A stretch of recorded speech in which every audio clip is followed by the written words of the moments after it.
aujourd'hui parler de Romains chapitre 4 à partir du verset 13.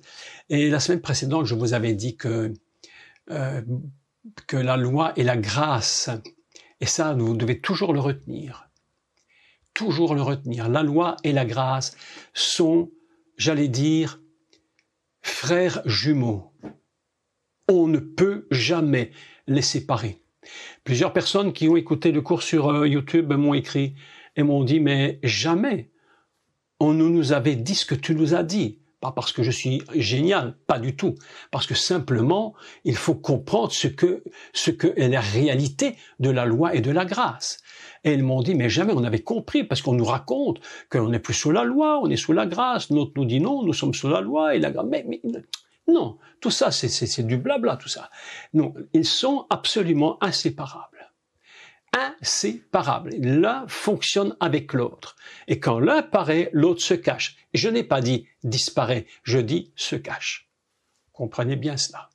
Donc c'est très important, c'est le pile ou face de notre vie en Dieu.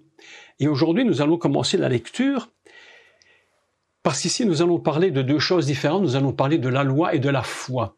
Ce qui est absolument drôle en français, un peu amusant, c'est que la foi et la loi, en fait, ce n'est qu'une lettre qui change, quoi. Hein, vous dites le L ou vous dites le F, hein, et ça fait loi ou foi. En réalité, il y a 3 lettres, et ce n'est que la première qui change, mais elle change de telle manière que ça bouleverse un peu l'idée.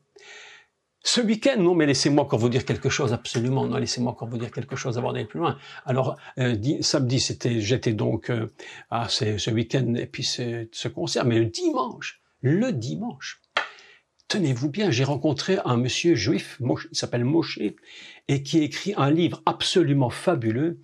Et nous avons passé tout l'après-midi ensemble à parler de Torah. Il nous a donné un cours, on était quelques-uns, et puis il nous a parlé, on a échangé. C'était absolument incroyable. Et cet homme est passionné des mots et des lettres et des termes et de tout ce qui existe là. Et il nous a donné des choses absolument, des clés absolument fabuleuses. Oh là là, c'était absolument magnifique. Et en fait, vous savez une chose surprenante. Allez, laissez-moi vous dire ça. Une chose très très surprenante. Vous savez que, bon, mettez ça entre parenthèses, hein. Et n'allez pas dire que j'ai donné une révélation du ciel, hein, pas ça. Mais chose très surprenante, c'est que même le français a quelque chose de divin. Un rabbin dont je ne sais plus, Rambam peut-être, disait que toute langue au monde a quelque chose de Dieu en elle. Parce que le langage a été donné à l'homme, à seulement l'humain. Et toute langue, eh bien, en fait, si vous regardez l'alphabet français, combien a-t-il de lettres? 26. Quelle est la valeur du nom divin? 26. Absolument incroyable. Et il nous a fait un cours absolument incroyable. J'étais stupéfait. Je suis resté là, assis dans les fauteuils, comme un grand élève bien gentil, écoutant cet homme. Et il m'expliquait, il me disait, Jacques, tu comprends? Toi, t'as pas compris? Je dis, si, j'ai compris. C'était absolument incroyable. Un homme absolument extraordinaire, vraiment le vrai juif, vous savez, avec la kippa, la belle barbe et tout. Et puis il était là. Et puis on a mangé ensemble. Non, franchement, je vous dis, Dieu est en train de faire quelque chose. Et voilà que nous sommes ici dans un texte où la foi et la loi, en réalité, se ressemblent, mais comme 2 gouttes d'eau. Il y a le f et le f et le l qui changent l'idée. Donc nous lisons le texte. Écoutez bien parce qu'il est très très intéressant. Je vais essayer de vous expliquer le mieux possible afin que vous deveniez les admirateurs de Dieu. Et lorsque vous allez vous tenir devant lui, cette présence de Dieu, cette gloire sera tellement magnifique que vous aurez même plus besoin de faire un effort pour l'adorer, tellement l'adoration sera puissante en vous à cause de l'admiration de sa parole. Lisons le texte et admirons le texte. Écoutez ceci. En effet, ce n'est pas par la loi que l'héritage du monde, on peut traduire plus fort encore que le monde. Et j'aime beaucoup la traduction de Chouraki qui dit que l'héritage de l'univers, écoutez le texte, il a traduit l'héritage de l'univers, mes amis, a été promis à Abraham ou à sa postérité, c'est par la justice de la foi. Et vous voyez que nous sommes à une lettre près en train de passer de la loi à la foi. Alors, le texte est magnifique parce qu'il dit, en effet, ce n'est pas par la loi que l'héritage, c'est-à-dire nous héritons de quelque chose, a été promis à Abraham ou à sa postérité. C'est par la justice de la foi. Car si les héritiers le sont par la loi, la foi est vaine et la promesse est annulée. Et une autre traduction dit « et la promesse est détruite ». On peut le traduire aussi de cette façon. Et la promesse se détruit. Alors c'est quand même assez surprenant parce que comment peut-on comprendre une telle chose? Puisque la loi a été donnée et qu'elle était obligatoire, il fallait bien qu'il y ait la loi pour bâtir le peuple. Vous vous souvenez que lorsque Moshe reçoit la loi, il va donc donner cette loi aux enfants d'Israël qui vont se constituer en tant que peuple. Et puis, après 40 années de pérégrination dans le désert, ce peuple rentre dans la terre de la promesse, c'est-à-dire la promesse de la foi. Il rentre dans la foi, alors c'est extraordinaire, avec des rouleaux de la loi. C'est absolument incroyable. Donc tu rentres dans la foi, tu as eu la foi pour rentrer dans la promesse, mais tu rentres avec la loi. Donc vous voyez bien que c'est absolument inséparable. Comment gérer les deux points? Comment gérer les points de vue? Est-ce que Dieu devait absolument donner la loi, puisque de toute façon il dit, si tu le fais par la force, tu vas jamais y arriver. Alors pourquoi tu la donnes? Est-ce que tu ne pouvais pas te contenter de leur donner que de la foi? Pourquoi fallait-il de la loi? Est-ce que vous comprenez le problème qui se pose? Mais voilà que pour bâtir une nation, ou j'allais dire d'abord un peuple, il va leur donner la loi, et puis ils rentrent dans la terre promise qui est donnée à Abraham par la foi, et là ils deviennent une nation. Ainsi nous avons un processus qui est très intéressant au niveau de la création de l'État d'Israël, du peuple juif, des enfants d'Israël, c'est qu'ils commencent en tant que tribu et enfants d'Israël, ils deviennent peuple pour devenir en finalité une nation. On a donc trois grandes étapes. Et aujourd'hui, le peuple d'Israël en tant que nation s'est reconstruit avec le bien, le mal, les catastrophes et les succès. Et voilà que nous sommes maintenant en train de nous apprendre que Paul nous dit, voilà, la loi était très importante, elle était nécessaire, mais au niveau de la promesse, on n'avait besoin que de la foi. Et d'ailleurs, il est très clair que Paul va bien l'expliquer et le développer en disant, Paul il n'avait pas encore reçu la loi, il était sorti de Ur-Kaldim, donc de Ur en Chaldée, il n'était même pas, on va le dire, il n'était évidemment pas israélien, le peuple d'Israël n'existait même pas, savait-il seulement qu'il allait exister? Je ne pense même pas, ou peut-être, selon la promesse, mais que le mot d'Israël existe, il n'avait même pas encore dit une seule fois, mais voilà que il se trouve maintenant donc dans cette notion de foi, il s'accroche à la promesse. Abraham est un personnage absolument mais exceptionnel, ainsi que Noach, un personnage exceptionnel. On se demande comment Dieu a eu cette capacité incroyable de donner à Noach et à Abraham cette capacité de connaître le Dieu unique. Nous autres, encore, on peut se dire, on nous l'a enseigné, nous avons eu la Bible. Mais ces deux personnages, avoir une telle connaissance du divin, avoir cette capacité d'entendre Dieu. Vous imaginez Noach, qui entend la voix de Dieu qui lui dit construire un bateau. Et le gars travaille, si je ne me trompe, pendant 120 ans. Enfin, c'est une histoire absolument incroyable. Et le gars construit un bateau par la foi, puisque la loi n'était pas donnée.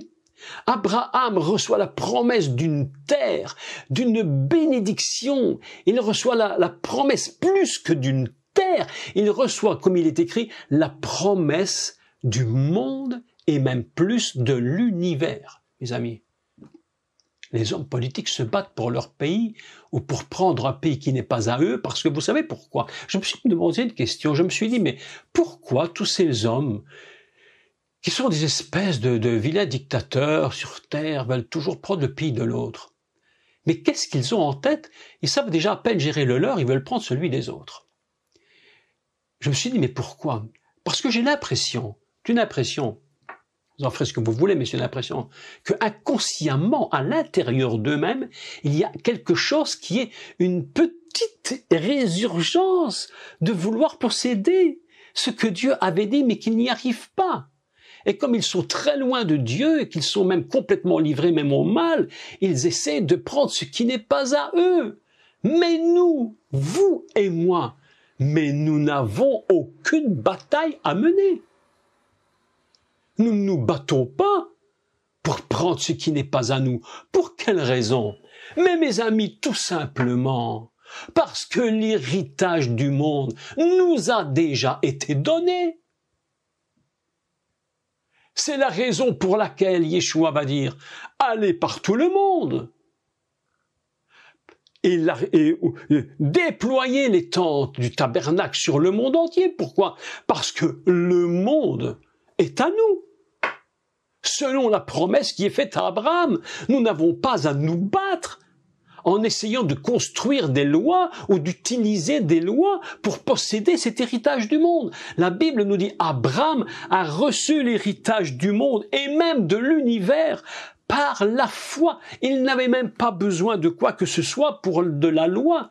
Aujourd'hui, beaucoup de gens essaient de produire et de produire par la force quelque chose qui nous est donné simplement en le croyant par la foi.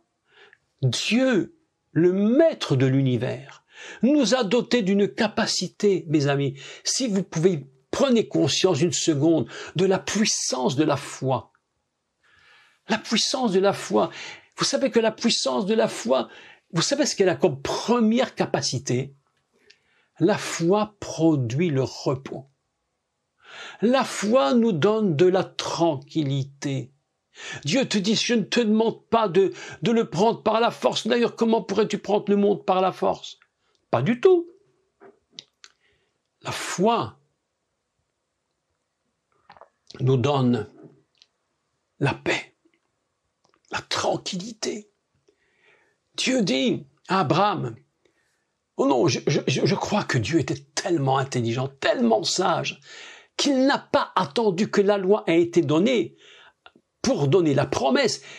Par la foi, il l'a donnée avant la loi, pour être certain que Abraham n'allait pas essayer par la force, mais uniquement par la foi. Alors c'est pas que la loi n'est pas utile, au contraire, elle va être utile pour plein de choses, mais certainement pas pour nous donner la promesse.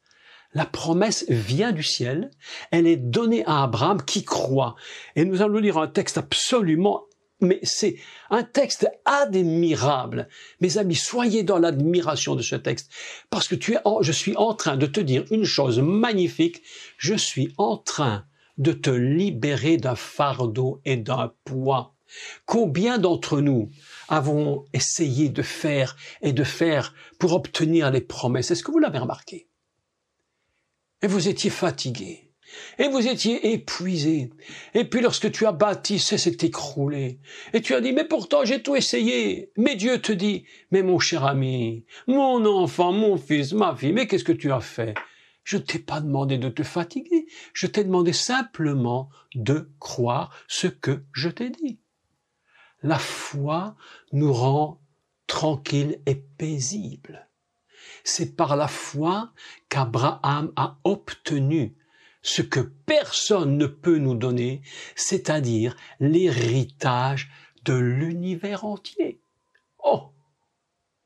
Mes amis, et là nous sommes là dans notre petit coin, dans notre petite ville, dans notre petit village, dans d'autres endroits, dans notre pays, en essayant de bâtir, en disant on va faire. Et Dieu te dit, mais qu'est-ce que tu fais? Mais arrête! Mes amis, une chose que j'ai appris de Dieu il y a quelques jours, la parole de Dieu m'a été révélée d'une façon particulière. Vous savez ce que j'ai entendu de Dieu? Écoutez bien ceci. C'est le grand secret de la bénédiction. Dieu me disait, et je vous le dis, il me disait, fais ton job, laisse-moi faire le mien. Fais ce que je te demande de faire, laisse-moi faire le mien. Les miracles ne nous appartiennent pas. Les miracles n'appartiennent qu'à Dieu.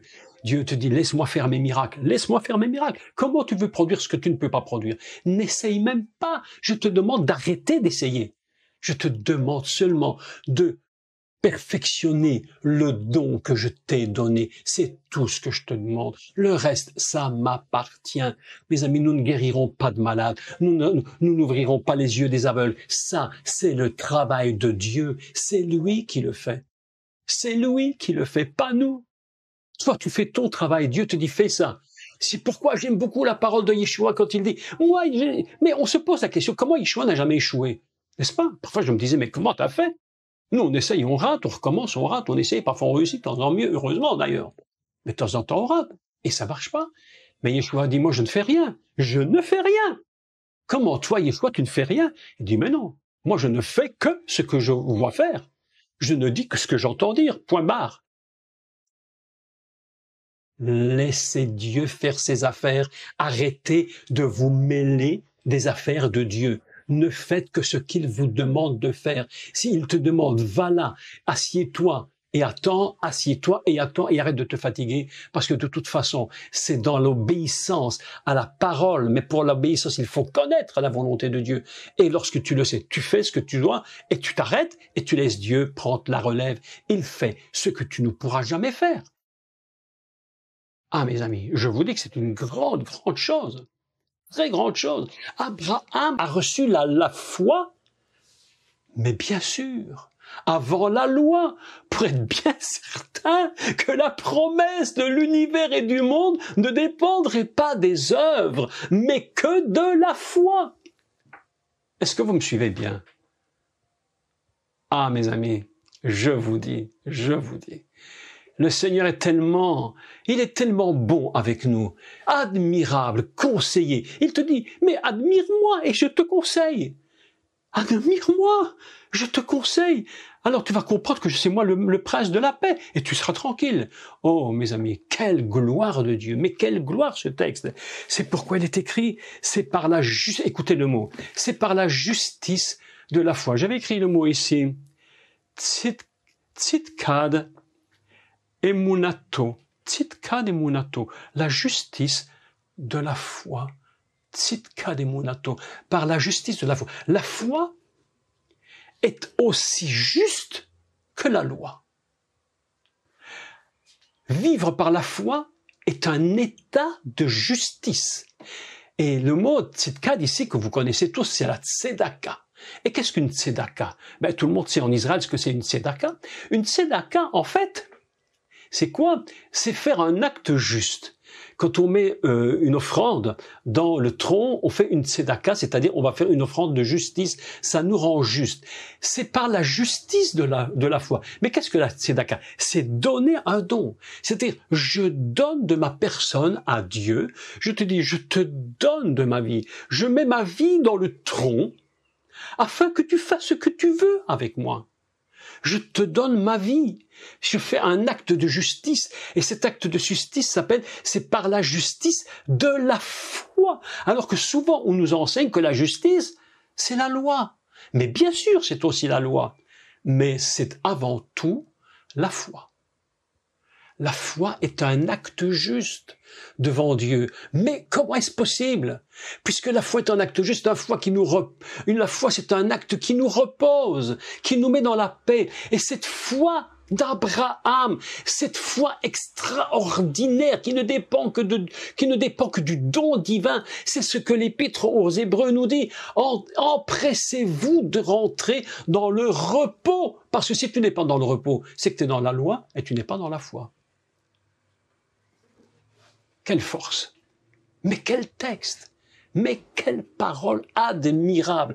Dieu est tellement bon qu'il ne veut pas que tu te fatigues pour rien. Arrête de te fatiguer pour rien. N'essaie pas de produire les œuvres de Dieu. L'héritage du monde, l'héritage de l'univers, tu ne peux pas l'obtenir par la force. Comment peux-tu hériter des nations par la force? Mais c'est impossible. Dieu est en train aujourd'hui de ramener son peuple à la chose la plus essentielle, un peuple qui ne vit que par la présence de Dieu, que par sa propre présence, dans la tranquillité et la paix. C'est pourquoi aujourd'hui je vous dis une parole très importante. Quoi que le monde dise, quoi que le monde fasse, restez en paix. Le monde se bat pour obtenir par la force qu'il n'obtiendra jamais, mais toi, enfant de Dieu, toi, enfant du Seigneur, tu as reçu la foi qui te donne l'héritage sans que tu aies besoin de te battre. Pourquoi? Parce que tu es en Abraham.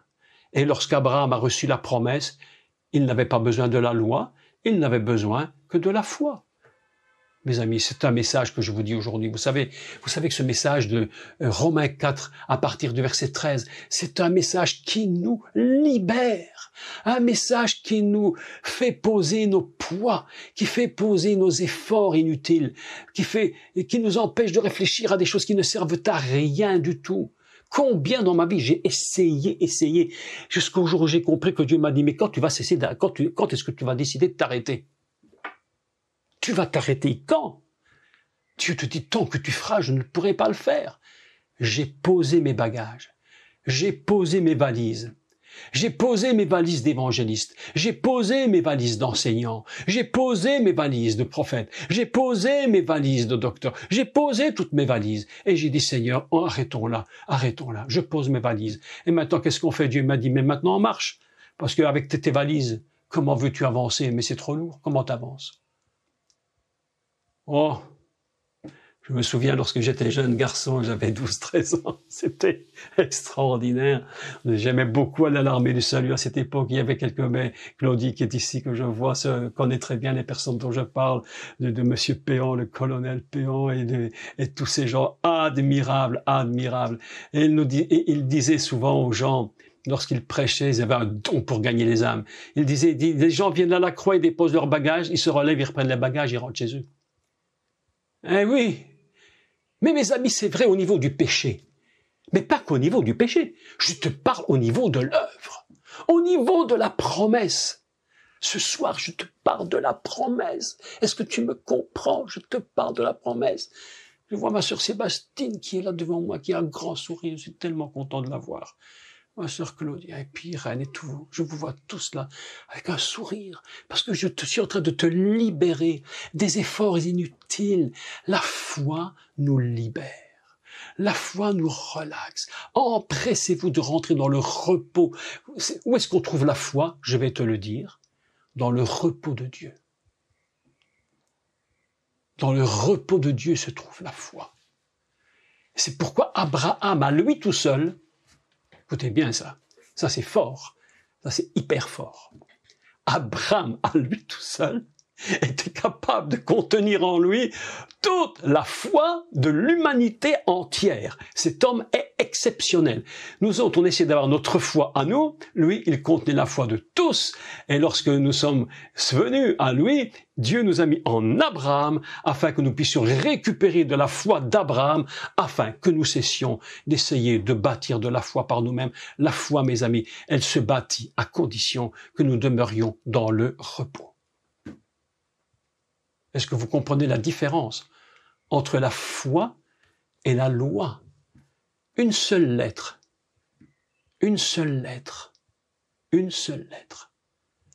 La loi et la foi. Une seule lettre les différencie. Et tout est dans la différence. Tout est dans la différence. C'est pourquoi nous avons besoin d'apprendre. Je continue le texte. Donc, écoutez, la suite est absolument extraordinaire. Donc, c'est par la justice de la foi. Verset 14. Car, si les héritiers, c'est-à-dire vous et moi, le sont par la loi, la foi est vaine. On ne sert plus à rien. Tu es dans le job, tu es dans l'effort, tu es dans la construction intellectuelle, tu n'as plus besoin de foi, c'est fini, elle s'écroule. La loi te pousse à faire des efforts. C'est pourquoi Dieu donne la loi, pour bien te montrer que par la loi, tu n'y arriveras pas. Et Dieu est obligé de donner la loi, parce que sans la loi, nous ne comprenons pas que c'est impossible. La loi a été donnée pour te dire, tu ne peux pas le faire par la loi. C'est pour ça qu'elle est donnée, la loi. Elle est donnée à qui? Il le dit clairement.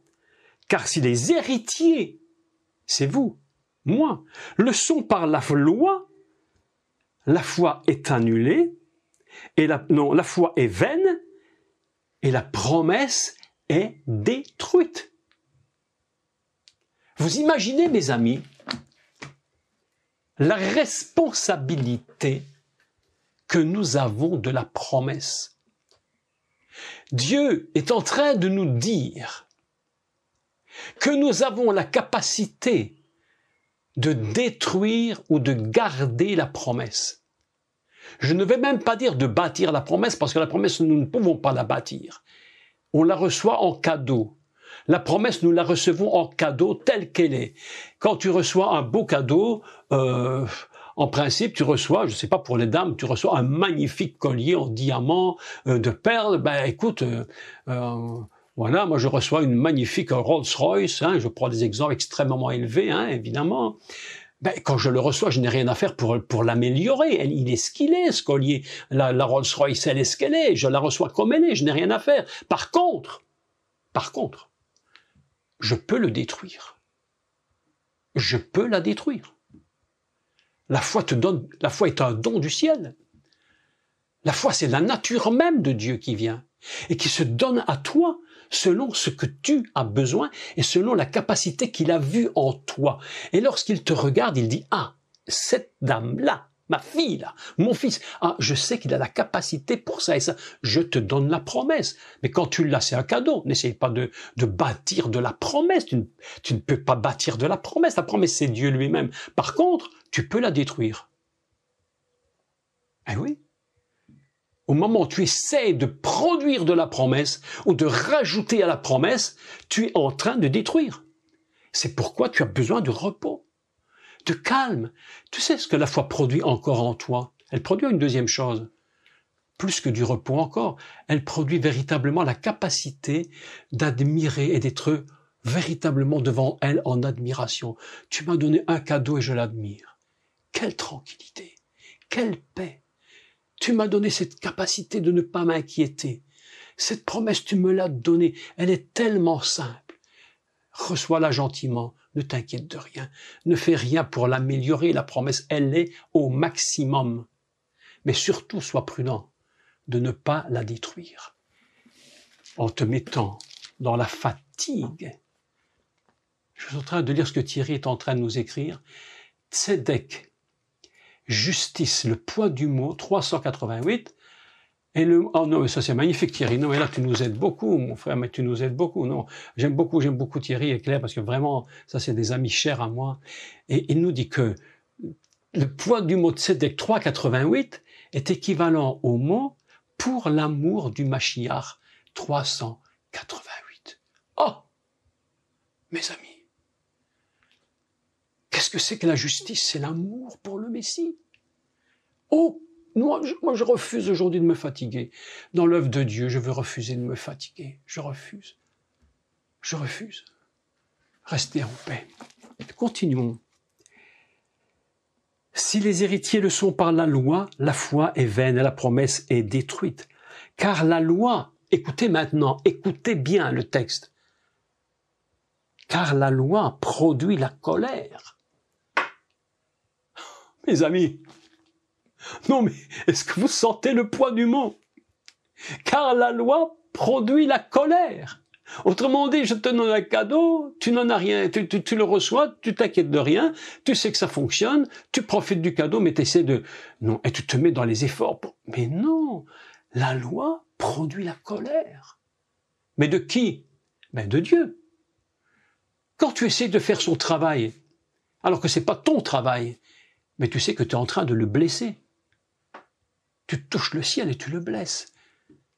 Comme s'il n'était pas capable de le faire. C'est comme si tu lui disais, écoute, Dieu, il faut que je me mette un petit coup parce que toi, tu vas pas y arriver, Il faut que je mette un petit peu en plus. Dieu te dit, mais arrête.